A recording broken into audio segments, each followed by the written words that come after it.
I grew up in an age when television was brand new and cell phones were, well, they were science fiction.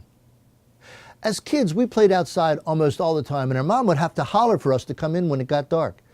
We played a lot of baseball and dodgeball and some games you might call make-believe.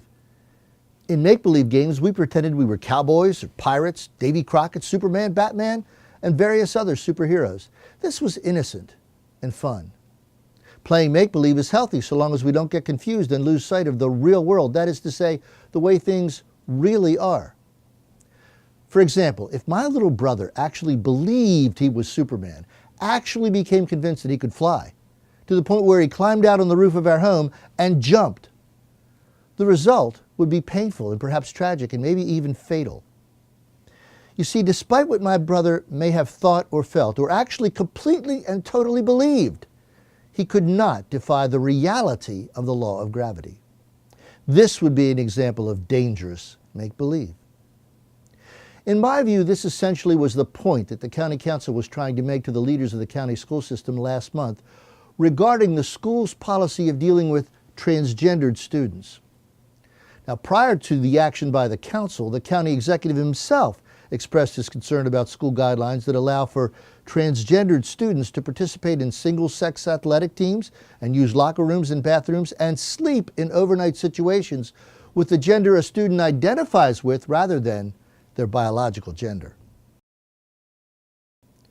Emily Brandenburg, Mr. Shu's education officer, who also signed the letter, was reported as saying, quote, "It's not good public policy to allow mixed gender for overnight or school-sponsored activities.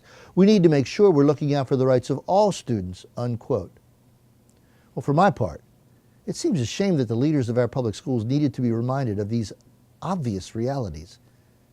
In any event, I am grateful to Mr. Shu for championing the rights and safety of all the children and for urging the schools to rescind the policy which, in an attempt to accommodate the very few, insults and endangers the entire student body.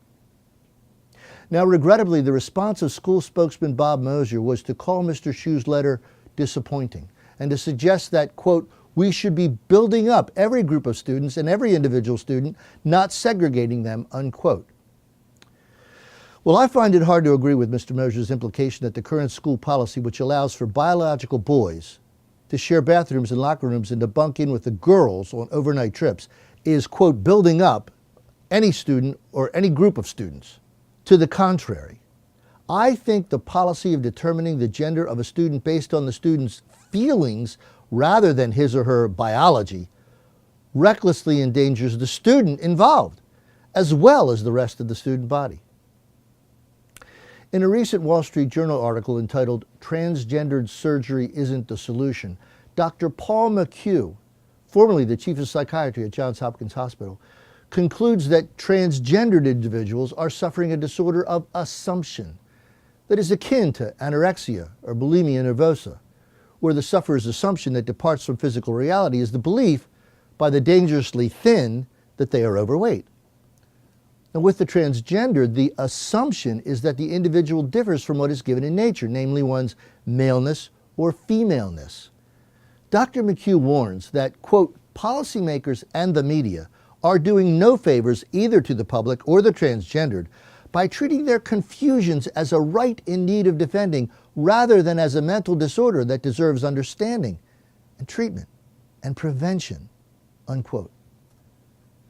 A few years ago, recognizing the reality that sex change is biologically impossible, doctors at Johns Hopkins discontinued the sex change operations, which, by the way, they had pioneered years before, when studies showed that those undergoing the procedures were committing suicide at an alarming rate. This is why I co-sponsored Council Resolution 5716, urging the school leaders to reconsider their policy. These children don't need a civil rights lawyer. In my view, they need understanding and treatment by those who recognize the condition for what it is. You see, if my little brother mistakenly thinks he can fly, I don't want to champion his right to jump. I want to talk him back down from the roof. This is Michael Anthony Peruka, County Councilman for District 5. Thank you.